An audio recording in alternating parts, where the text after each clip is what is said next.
So sad I didn't make it to the finals, but I think I enjoyed playing this deck. It was actually the first time I played full out Jeskai, and as I mentioned during the draft portion, my creatures were not synergistic with the overall Jeskai strategy, but I still enjoyed the deck in terms of having very just serviceable whatevs creatures, and then really nice, powerful non-creature spells. And I think that was where I underestimated the Jeskai's power.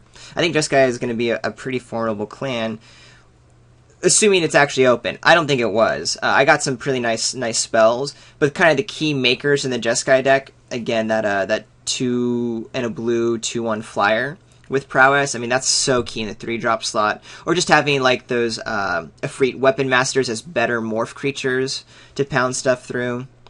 I don't think I had a really great build, but I think I learned a lot about painting. I mean, look at like the white, red, and blue spells that are here. They're just fantastic.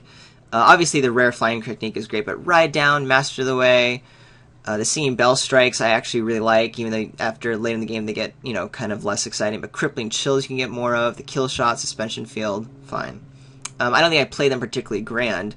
And if we had a more mainstream deck, this Ride Down would have been much better. And I do think it's good in Jeskai, though I'm curious. Certainly also good in Mardu. I used it a lot in a base red-white build, and it was very good.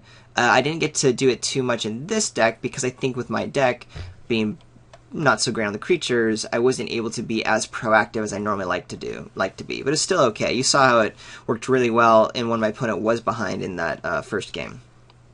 So yeah, that was that. And then also, back to the actual match that we lost. I still think I like how I played the second game. I don't remember the first game, to be honest. I'd have to go back and watch it, because my brain is silly when it comes to memory. But with this last game, I don't know if I could have been more aggressive. I think I liked where I was going and trying to build up to a big strike. But having my opponent bust out the take-up arms and the Hordling outburst all in a row ended up getting pretty crazy after the Ponyback Brigade. And it was definitely a good decision to try to go for the Flying Crane technique. I knew Murderous Cut was a thing, but it was really the only chance I had. It was pretty clear that my opponent had been sitting on Trumpet Blast or would have a turn or two to be able to get me and more likely have some other type of removal spell besides Murderous Cut by being more untapped if I had waited a turn to go for it. So, even though it didn't work out, my opponent did have the one card that made that made that attack unsuccessful. I still think it was the correct rock and roll. Anyway, thanks for watching.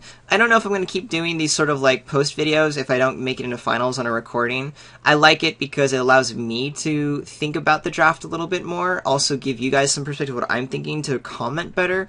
And on top of it, I just like not, if I'm sending out a playlist that only has 3 videos instead of 4, it's not necessarily a given that I didn't make it into the finals. So let me know what you think one way or another. I'm down for some criticism or some praise, whatever is on your mind.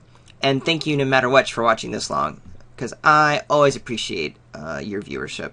So yeah, find me on Twitter, __RJH__. Say hello. Comment, subscribe on YouTube, or if you comment on manabluff.com, I promise to respond. Thanks. Bye.